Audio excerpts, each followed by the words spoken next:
don't be a vending machine. And this is what I train people. Like I've got a 65 person sales team that I work with on a daily basis. I teach them all the time. Don't be a vending machine. People can go anywhere to be a vending machine, 100%. If you're a vending machine, nobody's gonna remember you.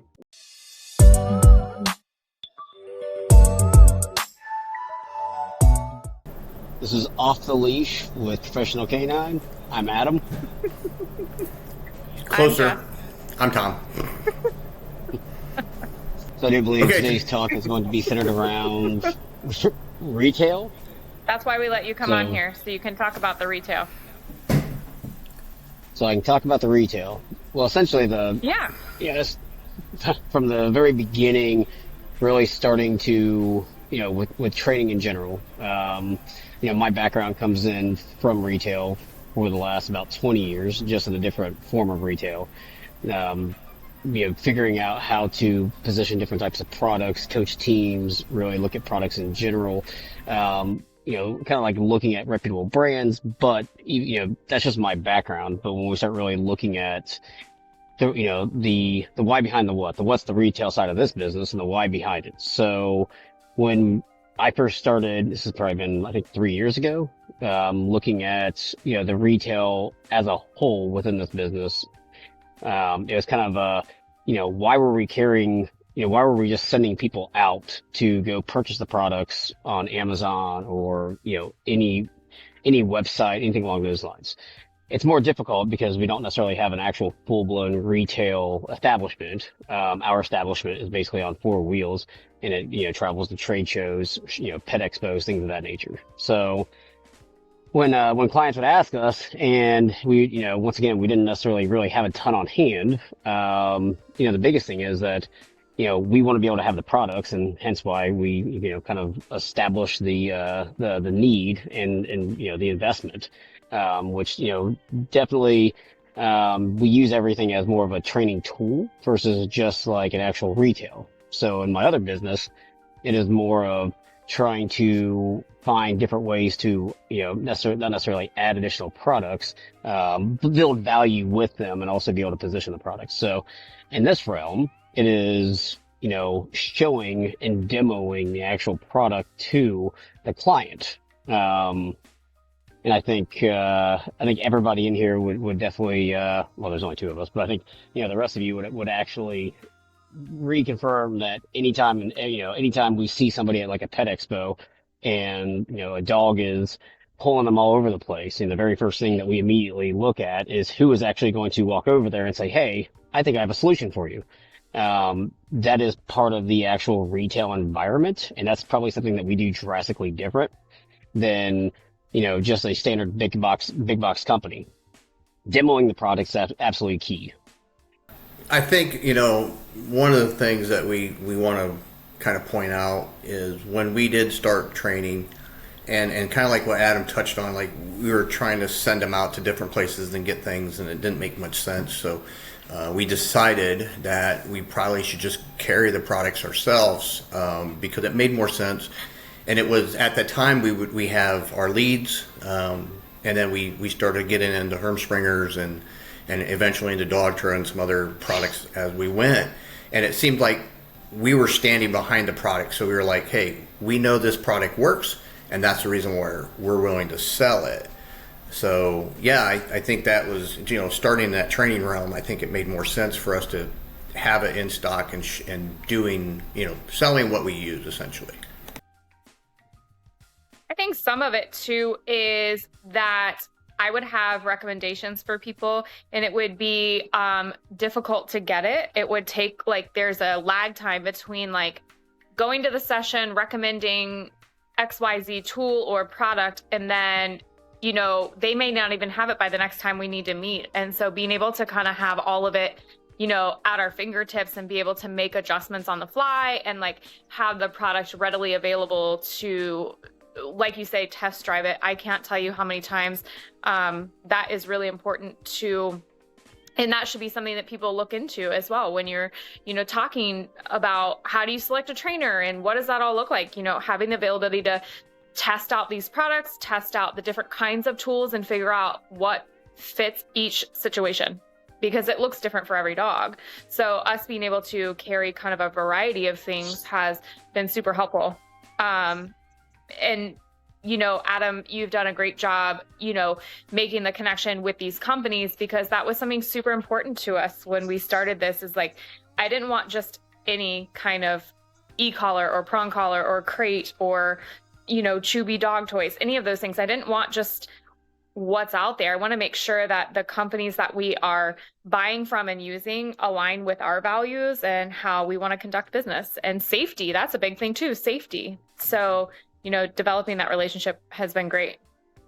One of the things you just touched on was more of the what products and reputable. So a reputable company isn't just what you see at any big box company. Reputable is basically like, we have demoed different products. Sometimes we have decided to not go with them because of the fact that, like, we don't like one thing or another, whether it be just a personal preference, whether it be, we find that, maybe there's a flaw in one of the products. So everything that I would say that we utilize, one second here, sorry.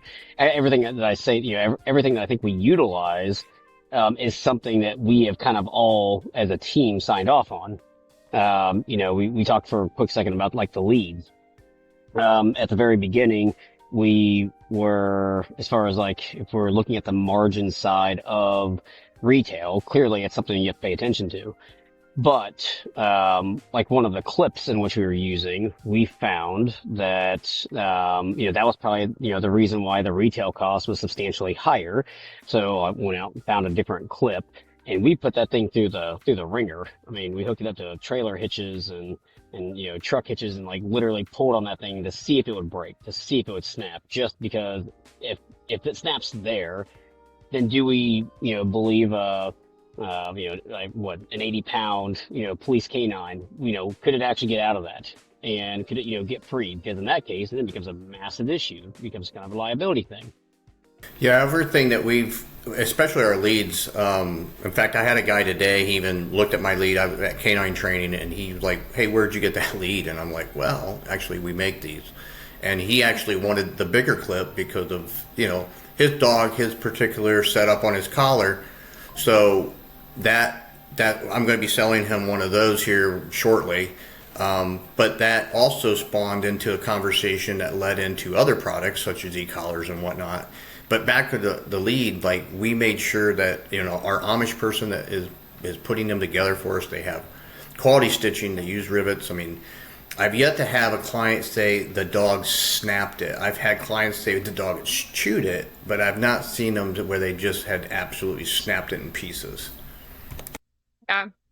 And something important that always makes sense to us is that every single product in our trailer are literal items that we use for our own dogs, and we all have, we use them on a regular basis. We know the ins and outs, and, like Dogtra, for example, is great because they have so many different types of collars. And again, for a variety of reasons, and not one size fits every dog. And so we're able to carry lots of different options, and what maybe I am not using for mine, Tom, you're using for you, and so on. And Sam, he uses different for his. And so we all have a unique perspective, and we all have had our hands on like various things that work for this and not for that. And it's nice to be able to make that recommendation to people who are struggling or frustrated with the situation.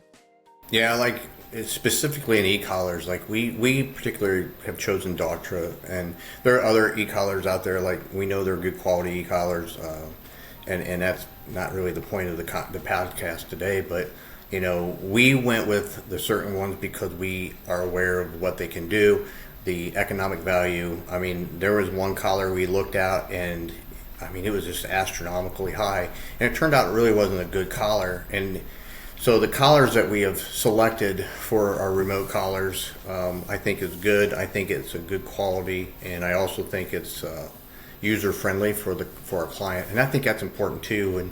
And when we're looking at what we want to sell to the client, we want it to be friendly for them to operate, utilize. When we have the new clips that we have, initially they were kind of utilized in rope climbing and stuff, but I found where like our older people that may have trouble operating just a normal brass snap that you see on most normal leashes, they have trouble operating that. And so with these particular clips that we sell in our leads, they're much easier, and they seem to have a better time trying to engage with their dog to take them out for a walk. One of the things about surprise, he's back, baby. Sorry, I lost audio.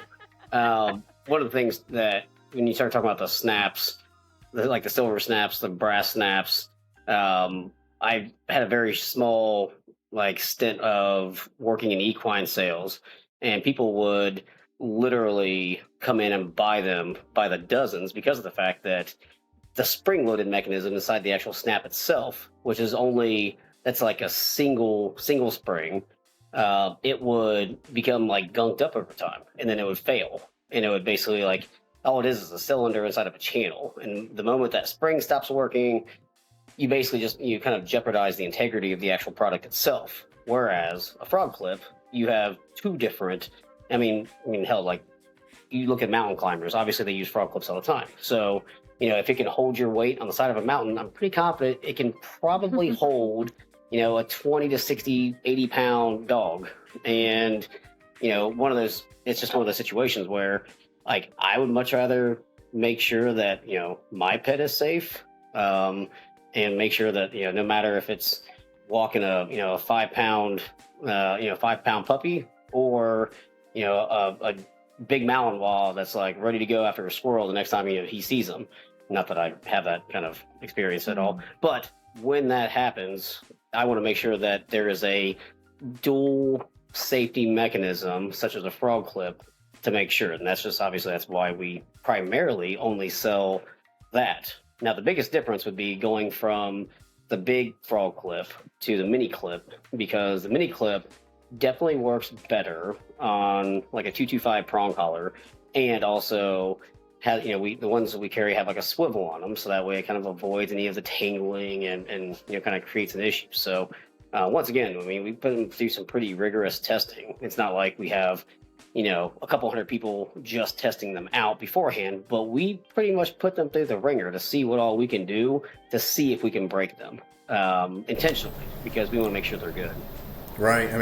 I use one on a daily in the police world with my canine, and have not had knock on wood, I've not had a failure with that particular lead. I wanted to kind of go into, because we mentioned safety. And we just recently got a retail client that submitted to us that there was a problem with their Rufflin crate. Shout out to our friends. Well, so I guess my curiosity is the background on that. We have seen Rufflin, we have tested them. We do stand behind their quality, and I think this particular case, she's going to have to go back to the actual manufacturer. She's going to have to go to the Rufflin company and see what they can do for him. But I don't know the backstory of what all failed, but the dog was able to do some damage. Yeah, I think it's one of these freak things. Her and I were chatting, and I think that it's just, you get one out of a million that can do things like that. That's probably our biggest question when it comes to the Rufflin kennels is can my dog chew it up? Can my dog get out of it? And this is actually the first time that we've ever had that experience. I would say the majority of the time that's just not the case. But I know that there are extraordinary circumstances out there. I think all of us can say from a safety standpoint that regardless of the situation, the dog is safe. It just was, he's got some severe separation anxiety, and he has, right time, right place, and must have just compromised in the right spot. And, those things do happen with products, and regardless of what company and all the things, Well, keep those things happen and we stand behind it. And, like I said, her and I were chit-chatting and trying to come up with solutions and a kind of a plan and what to do to move forward. And so that's something important to me and to us as we pick companies, is that, having companies with good customer service, quality products. And when these things do happen, being able to have a real plan and a real conversation around that without being like, oh yeah, that's the norm. That product is known to do that. Like, dogs will surprise us at the end of the day, but having product that we can stand behind and say like, hey, that's an extraordinary circumstance. Let's try to figure out what your solutions are. But I think one of the other things to really think about, though, is that Rufflin was designed to be primarily just for bird dogs, just for transportation, not necessarily as much like the in-home. So leaving them an extended period of time. Now, granted, I would say that probably 75% of our clientele uses them for their home purpose. But you are also saying that if a dog is a heavy chewer, massive separation anxiety, that could something like that happen? Yeah, I mean, we've all read about it, but they're also like crash impact tested, and they flex. So in essence, my guess would be this, is that, you have a heavy chewer and he was able to get his mouth around one of the holes, the ventilation holes. And then because it does flex, because once again, these are designed and meant for vehicle transportation, for safety, my guess would be you pull it in and then all of a sudden that became weak. It's probably not the first time that he's done it, and therefore, started to kind of work it. If you have like a Benny Bone, a Chubby, if you sit there and you just work at it, like as far as like from a dog, like obviously they're a composite material. It is going to break down. It is going to create. But once again, if you really, really, really think about it, the original need for those, or the original design, was primarily for transportation. And you're not going to have a dog sitting in a vehicle for 8 to 10 hours, out of the day. But yet, I mean, that's the reason why I'm like, there are going to be one-off situations. I mean, there's always going to be one-off situations. Coming from retail, trust me, there is always one-off situations. And it's always going to happen. Right. So it would just be interesting to see how the company deals with that. I know we instructed her to contact them and talk about their warranty and whatnot. So I hope we get input from her how Rufflin treated her and how they go moving forward. When we have doctorate problems, they've been actually really good for their customer service, at least with my experience with my clients. They've had some issues, and usually it's something very simple, very mild, and doctorate customer service took care of them well. Now, obviously, just like anything else, people have had bad experiences with them and whatnot, and just like any other company. But for us personally, I've seen their customer service has been really well, and I think that's another reason why we touched base on we want to see how that company specifically takes care of their customers if there is a problem that arises, and we researched that as well. So, and then what's your guys' thoughts on how we kind of market things? Adam's kind of more of an expert on this when he has his service dog out and he comes across a client and that is in kind of some need, and he has a different way of approaching and utilizing his equipment. So I'll let him speak of that. All day, every day. So basically, the beating around the bush in this aspect is that every time I take Pilot out, because he's usually decked out in rec specs, he's usually decked out in different leads, prong collar, there's. He wears all the gear that we have. Everything that we essentially have. He is like the prime demo dog. So when we're out and somebody starts asking a question, typically, I mean, if we're being completely honest, 95% of the time when this happens, it's because I'm walking Pilot and somebody's other dog goes just completely crazy, and Pilot just stays cordial, and because he's pretty well trained all the way around, aside from in our house, which he goes crazy because he's a mountain wall. But at the end of the day, the biggest thing is that I will start talking to the potential client, because in my opinion, at that time, they are a potential client. I mean, it's not necessarily just a, hey, cool, those look pretty sweet, whatever the case may be, like, hey, those rec specs are awesome.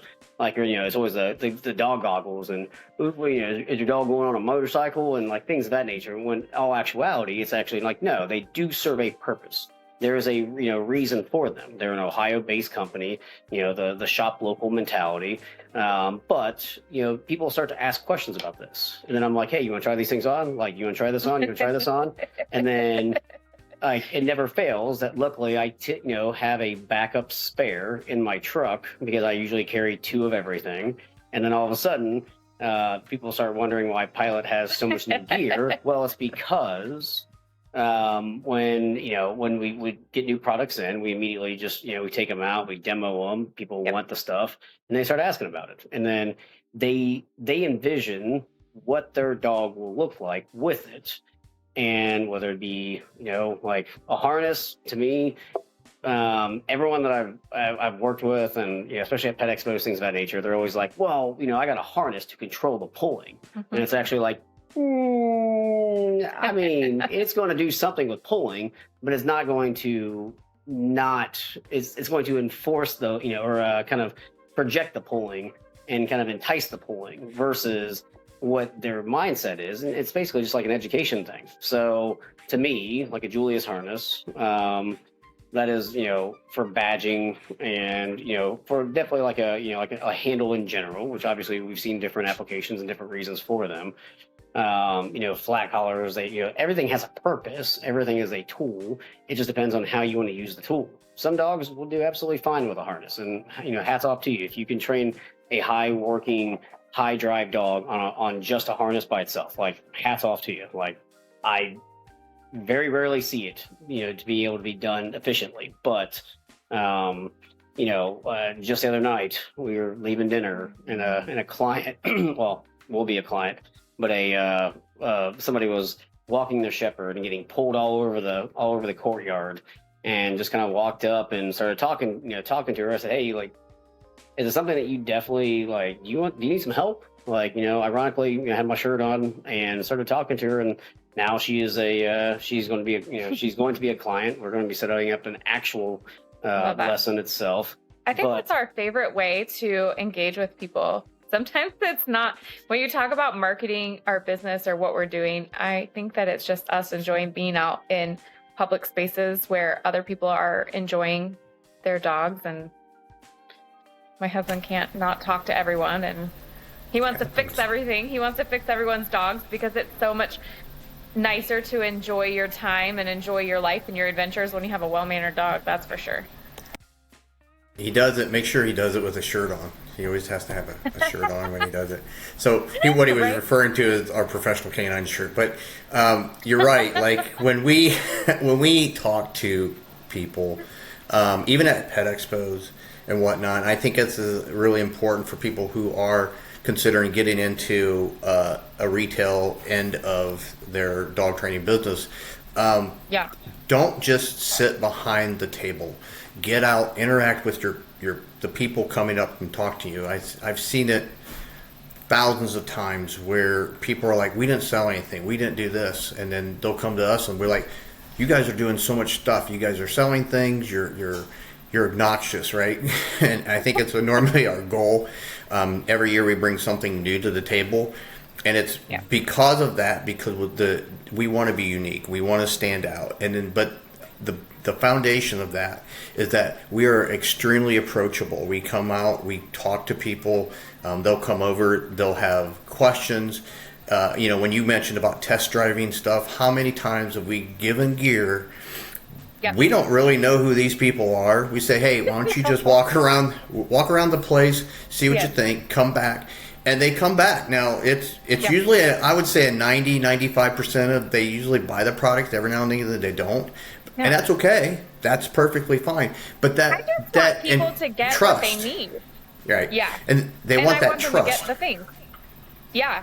100%. And I can tell you how many times we've been in an event and we don't carry that particular product, but I know someone else there does, and we have sent them away from our booth and said, hey, go over there and buy that product because it's great quality and they're good people and all the things. And you are building a lot of trust there, because to us, it's about having the proper gear, quality gear, like all those things are more important than making a sale, for sure. And we also like to send clients we don't want to deal with to our other friends, like Mitch. Shout out to Mitch. We love you. Mitch. So we're just kidding. Just kidding. We're kidding. Just kidding. He is a good snake trainer, though, if I do say so myself. Different story. But yeah, I think, when we interact with the public, and that's with all of us, and Adam is kind of taught us that, like, to be able to come out and just interact with the people and be yourself, and then you have to have knowledge on your product, and that's the key. When you have the answers to their questions and you're approachable, and you can trust them to take the product and try things out, I think that should be your foundation, probably your success of a retail business.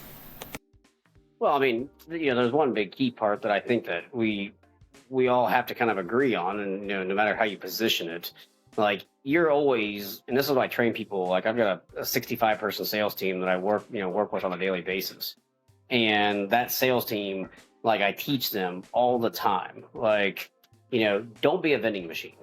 Like, people can go anywhere to be a vending machine, 100%. If you're a vending machine, nobody's gonna remember you. You're just another dog trainer out there. Yeah. And even when I approach a new client, or somebody reaches out, says, hey, we want lessons, the pricing piece comes up, and we don't do packages. Welcome We don't back. do packages. There's a gray cat that just headbutted the table. No big deal. But so we don't do packages, and when people ask why, I'm like, well, just to be completely honest, in most situations, and I think we all kind of feel like that, feel this way, is that if you have the right tools, then you don't, like, it kind of eliminates the need for a package, because if we're able to fix things, fix the behavior, like teach the handler within, a couple lessons, maybe 3. I mean, it's all different. I mean, it all just varies. But it's all about the tools and being able to utilize the tools and actually, like, really, really show the reason for the tools, and show, hey, Mr. Client, like, I understand that, your dog is highly reactive. I'm usually the guy who goes out and deals with reactive dogs. Like, I'm usually the one who gets, the shepherds. Those daggone reactive shepherds. So you and Tommy both. I find myself in those predicaments every once in a while, to where I'm the one who needs to go out and kind of help manage, because you're always going to have a reactive dog. It's just, can you manage the actual, the reactivity itself? So and if you don't have the right tools, then to me, that's impossible. Like, to manage the reactivity if you don't have the right tools. The tools themselves, this is why we do what we do. At least, me coming into this world just over the last couple of years, 2-3 years, we started out just like, look at Pet Expo for an example. I think, Tommy, you kind of alluded to we try to be obnoxious. I mean, that's pretty much hit the nail on the head. I mean, because at the very beginning, we started out with a table and a tablecloth, and just like, I mean, it was a cluster and a half. We were trying to do, like, I remember a time that Tommy and I were at a street festival, basically on the street corner, with literally a tent, a chair, a tablecloth, and a handful of dog leashes and a handful of Hermspringers. You're building you're building a very good picture about the street corner. Yes. But generally speaking, and there was whips and stuff. It was weird. It's crazy. But generally speaking, that's if you go back 3-4 years ago. But now, as time has progressed, like, we went through stage 2, which was I built a bunch of wooden displays, which were by far ungodly stupid heavy because of the fact that I wanted to make sure they were going to last. Now I'm pretty sure if my barn falls over, those things are still going to be standing, and the rest of the barn may have just fallen over. But once again, like looking at where we are at now we have a retail trailer, 18-foot trailer. The next stage is going to be a 30-foot trailer at this point. No, it's not. Or a building, potentially. So it's going to be a 30-foot building that is not going to have wheels, and then we'll go from there. But the biggest thing is that you expand and you build, and you talk about the tools. You want to be memorable. People will still come back to us every single year and say, "Hey, you got the rough ones." We do, and it's one of those things where it takes a lot to be able to get, and I mean a lot to be able to get the inventory in to take to things like Pet Expo. And it takes a lot of time, effort, and if it wouldn't been for the fact that like we represent as a company at all these events, we represent like we are a massive company. Like every person I talk to says, "Oh yeah, you guys have to be like like one of the bigger training facilities in all of like Ohio." And it's like, there's like 5 of us, but it's the representation. It's being memorable. We're not a vending machine.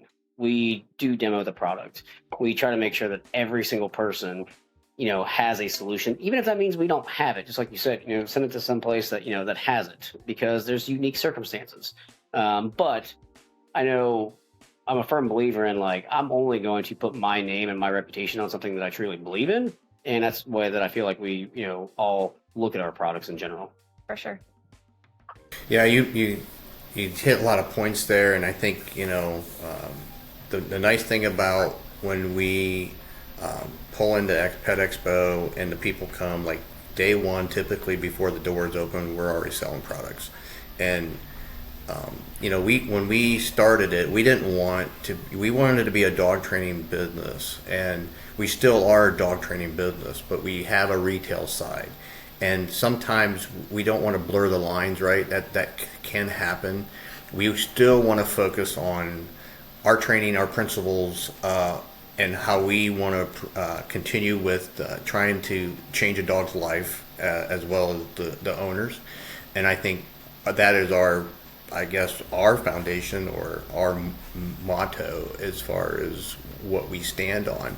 But the retail side definitely helps get your name out there. It gets you noticed. And then when you're able to project that product and you were able to educate them, then they begin to trust you, and then that's when they want you to be their trainer. Well, something that I mentioned before was, when I'm doing a lesson and I don't want to just be talking about these tools, I want to like actively show people and again, let them test drive it. Some people are a little skeptical. They're like, "Hey, I'm not really sure that I like the idea of a prong collar." There's a lot of yucky stuff on the internet and a lot of yucky opinions. And so sometimes that is something that to navigate with a pet owner to show and prove to them that, it can be a very effective tool, that it is very safe product when you know what you're doing and how to use it and all the things. And so being able to have those on hand and let it go hand in hand with your training. And something we often see is people who have the right intentions, specifically surrounding like a prong collar. They have the right intentions and their method to it is correct, but the prong collar itself doesn't fit well, or it's really too big. We really, it's like a 5.0 on a Chihuahua, and you're like, "Hey, that's not quite right," and so being able to show and compare and have it on hand to say like, "Hey, this is the major difference." It sells itself. It's something important to me and to all of us is that like, I didn't want to be a salesperson and I don't want to sell you anything. I want the product to sell itself, because it works and it's useful. Yeah, like back with the mechanical, I call them mechanical collars and they're prong collars, and it's just the spin I put on things. It just changed their mindset a little bit. But I think it kind of falls back onto that education on and it isn't always prong collars, it's remote collars. It can be a lot of variety of things. It can be our CBD oil. We have our own line of CBD oil, and they're not sure about that and how safe it is and how it does help the dog. So I think when you can give a great knowledge base on the product and other products and their pros and cons, I think that's another reason why they start to really trust us. And back when we start looking at doing this, I remember you did say, like, I don't want to be the Walmart of dog training, and we're the target of dog training now. We have a good quality product. I love Walmart, though. There's a special place in my heart for Walmart. So Can we just say we're the rural king of dog training? Like, generally speaking. Sure, whatever. We got chickens. Yeah.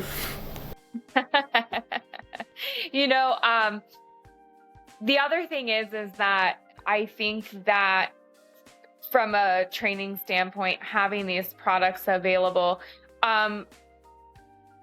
you guys mentioned it earlier, it builds trust, because people see me using it with my own dog. There's many times that I show up to lessons for various reasons and I have a dog with me, whether I'm actively training that dog or it's my own dog that I need to have if we're having dog reactive problems, or sometimes I want mimic behavior for certain things, what have you. And being able to, like, proof is in the pudding. I don't know how many times Adam or myself have, and you even, Tommy, I've seen you do it, take the gear off the dog I'm using and give it to the client and swap gear with them. Like, hey, that leash, those daggone bungee leashes are going to be the death of me. And it's like, okay, give me your bungee leash, you take my leash, and like, let's just see how it goes. And, by the end of the lesson, they're like, oh, I see your point. And it's marketing, right? Because I think we do a real shit job marketing what we have and why we have it. Maybe that will be our New Year's resolution, to be better. But, some of these really huge big box companies, they get you because those bungee leashes are cool looking and they come in all sorts of cool colors and matching collars and all the things. And, people think that they're doing right by their dog, and it's just, they have good intentions. But then when they see the differences between, like, what a proper leash should do and feel like, that moment of like, oh, daggone, I've picked the wrong tool. So what's your guys' favorite tool? What's your favorite thing we carry? I think the most practical tool that I use is probably a mechanical collar. I think I won't say they're a solution to a lot of things, but I think they're a useful tool that is, once the client understands how they work, it is easy for them to get their goals met quicker. That comes down to training them about the product and how it works, because, like, I tell them when I get it out, I know this perception, it looks like a Chinese torture device, and and I let them feel it, I let them do it, and I have a whole big slick that I go through and talk about, and then I ask them, can I put it on your dog? And they always say, once I've educated them, they're like, yes. And then I just let the dog gradually get used to this collar, and with positive reinforcement. Like, I don't just put the collar on and start correcting. I get the dog conditioned for it, and once he's conditioned to it and he's working and he realizes what his boundaries are with that particular collar, the clients are like, oh my god. And it can literally change in minutes. And it's a good thing. And I always tell them, like, they ask about, well, where do I go from here? Do I have to get an e-collar? Do I have to do this? Do I have to do that? And I tell them, my goal isn't to put the Mr. T starter kit on your dog where you have all these collars. I want to use the right tool for what you want to gain as your goals, or what your goals are to get achieved, I guess is what I should say. One of the things that we kind of just talked about was, one is positioning a product, because everyone's like, especially people who are so used to flat collars, harnesses, things of that nature. They want the not so scary version of what's what. And, your positioning of mechanical collar is definitely something that is something that is different. My version of positioning it's kind of like the similarity, because it is a pressure based tool that kind of that you think about, like the mother dog, kind of lifting and moving, the dogs in general.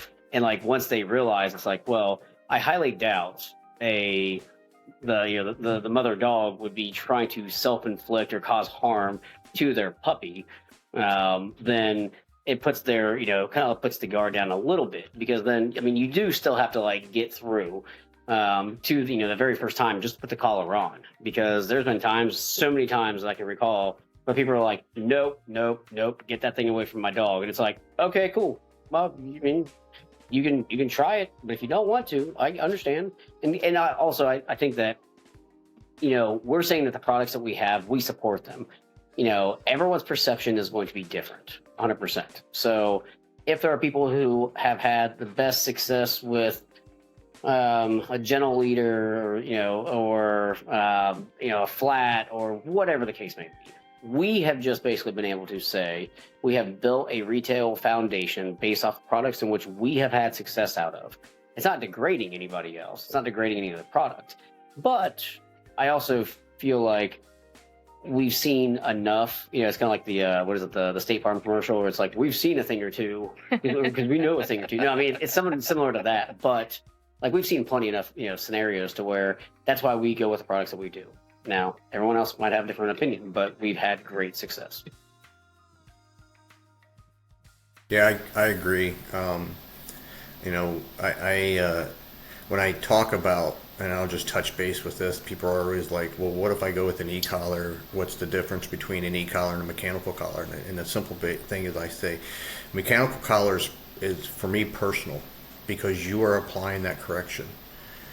A e-collar, you're pushing a button. It's not as personal, and that changes their outlook on things too. And they begin to understand. They want to know, well, what is the proper way of, if I have to correct my dog, what does that look like?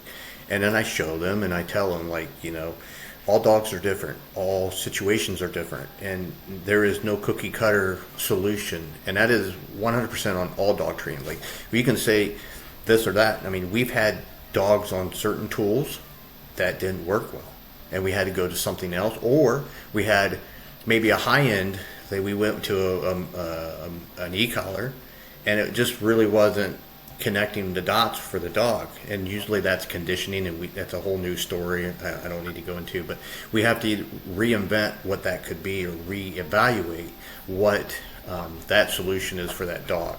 And I think that's another thing about us when it comes to products, is we are pretty diverse when it comes to, okay, if this isn't working, we have other tools in the toolbox that we can bring out and utilize. And I think that's another, in my opinion, that is another success for a training company that wants to do retail, is have a lot of tools in your toolbox that you can revert to, so that way if plan A isn't happening, you have plan B. What do you think the most underrated tool or product that we carry is? That people don't really know, or they're like, why in the world would you carry that? And then when you explain it, they're like, oh, that totally makes sense. I think one of the things that doesn't get the notoriety that I feel that it should is our CBD oil. For some reason, and it ain't us. I mean, it's out there. We talk about it. But it seems to, for certain clients, I have clients that order it monthly, like it is an easy sale. But there's some clients that are just, when they see it, they're unsure even when they explain it. But I would say that would be probably our most, in my opinion, our most underrated, just because we don't get into it a lot. But think about this. That is the one product that the dog has to take to build up in their system. Every other product we have is a product in which we can, I don't say turn and burn, it's probably a instant gratification. You can have that. You can have the dopamine release. Basically, you instantly see the difference of the dog. If it's a Julius, they will physically see how it looks on the dog. If it is a prong collar, they will, for the most part, instantly see the dog stops pulling. If it is, the goggles, they will instantly see the dog, looking cool. And then, but there's so many different things. Like if it's one of our fan products, like, K-Space fans have absolutely fantastic. Corey's awesome to work with. Corey had a well-established brand that I basically had kind of sourced directly through Facebook Marketplace at the very beginning, set up a meeting, and then now we have products for all the rough ones. But like these are all products in which we can actually 110% demo. Now, to your point, if you do have clients that order it monthly. Now, from our side of it, we've had a lot of clients that basically have taken it, and it's probably an opportunity for us in general is to figure out who the exact customers are that purchase that product and then follow back up with them for those reorders, which is probably a big miss on our part because that is a product that has to build up in the system, and it's not the instant turnkey solution like what every other product is that we have. Well, it's hard to demo. You can't I don't mind. I have opened a bottle. People have been like, well, what does it smell like? Or like, will my dog take it? And so we've opened bottles for people. Again, when we say we let people test drive, it's really important to us. I've opened bottles and let people just try it off the cuff. Like, here you go. See if they'll take it. Like there's no harm in it.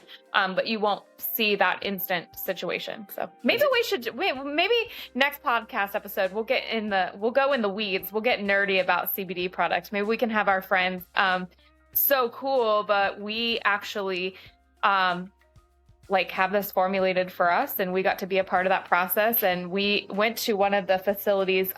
Things have changed a little bit since we've done that, but we got to tour where they extract this product and make this product and cultivate the product and do all that. And it was a great experience to see it firsthand. And maybe we'll get in the weeds. We'll get nerdy about it. Man, to my knowledge, I believe that there was actually a banner there that somebody was trying to. I wanted it. Purchase.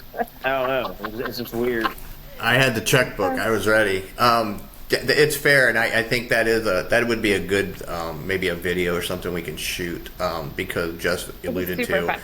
all our CBD oil and it is manufactured, like the marijuana is grown in Ohio. Everything is processed and manufactured in Ohio. So everything is kind of conducive to our dogs here, but we've had clients in other states take it as well. I think it can be a very successful product, and I think it could be, like Adam said, maybe getting some feedback and solicit those feedbacks could be a good marketing tool for us, and then find out, if it's not working, maybe we can kind of understand why. Just with you being a vet tech, maybe that is be more your wheelhouse of kind of understanding why the product may or may not have worked. So yeah, that's fair points. I think the most the most misunderstood product that we have is the Rec Specs. I think people just think that they are cool and they're for cool factor, which they definitely are. They look awesome. They're super cool. They're a fun accessory. But what we commonly hear is like, why is your dog wearing glasses? And people have lots of funny jokes about that, but it serves a bigger purpose, and it's really important for our working breeds that are doing sporting things, our hikers, our hunters. And people say, well, my dog doesn't do any of those things. Well, some of our dogs, like Sam's dogs, love to have their head out the Jeep and off the top and all the things. And it's a safety thing. And I think people misunderstand it. And so sometimes we miss opportunity because people just think that they're funny sunglasses and whatever, and they miss the point of what they really are for. Yeah, but think about this though. Like, if we're out in the middle of the sun, like, are we going to keep staring at the sun? No, for sure. I mean, they are UVA and UVB protective, and that's a huge thing. Like, when we go outside, I tell people all the time, like, when we go outside, I always put my sunglasses on. But like, what about your dog? And we know that the dog's senses and the way that they perceive the world is so much stronger than ours. Their smell, their hearing, their vision, like all those things are just vastly different than us as humans. So, if you do a lot of those things, it feels a little unfair to me to be like, well, I'm wearing my sunglasses, but my dog doesn't have the same kind of protection. And a lot of the breeds we work with have, predisposition to various eye diseases that you can prevent. And so It can take a while to acclimate them to something like that. Some dogs are not always as receptive, but they can be, and it can be part of the process for sure. We have all of our service dogs. We for sure make sure they have rec specs. It's very important to us. Maybe we can get rec specs to pair with metas. Yeah. And then we can have those would be too pricey. Cool. Hold on. I believe I found a vendor that I'm working with that does the combo. Not Dark Systems. Don't put the hate out there. We're gonna get hate mail. They wouldn't help us. We tried. Okay. They're from another country. Well, yeah, that was probably the issue. But generally speaking, I think the only thing to say about rec specs is that the demo piece of itself, unlike every other product, can go completely one way or the other. Like, you get the alligator rolls, and you're like, hey, just keep going, like, just change motion, like, change direction, like, just keep walking. And everyone's like, well, I want pictures. And it's like, they're alligator rolling right now with their foot stuck in between the lens.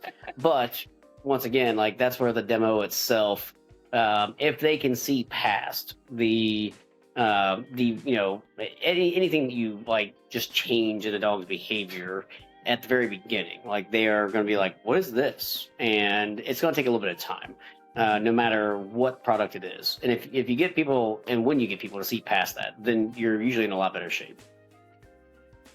I agree. And I know that everyone's going to ask me, because as we close out this little episode, everyone's going to be like, okay, so where can we browse your products and buy your products? And is it on your website? No, it's not. We tried the online shopping experience, and our challenge is that we sell products so quickly, and everything is so unique to each and every dog that we encounter that it's very difficult to keep up, because I don't have 100 blue leashes. I have 2. And so it becomes a little bit of a challenge. So some of the things are listed on our website. The best way to find out what we have, or if there's something specific you're looking for or you would like to try, just because we don't meet you out and about at an expo doesn't mean that you can't try our products. If somebody has something that they're interested in and I have it and they want to see how it works and they want to try it out, all you got to do is drop us a message, send an email, text us, any of the things. Social media is a good way to get a hold of us. We respond to that as well, comments, whatever. But that's the biggest, easiest way to purchase and get a hold of us, is through that avenue, because the online website shopping is, we're not there yet. It's a little complicated. Yeah, it's a little crazy. Yep, you can order CBD oil there. I know a lot of people order it because we get the shipping and it's easy, and I stock those on a regular. But some of our niche products, like the Dogtras and things like that, we carry such a variety and just small quantities of each thing to try. So. Yep. So. Well, there you go. I think we're probably at the time to wrap her up. Yeah. So. Anything else? No. I got nothing. All right. Hope everybody enjoyed it. We'll see you next time.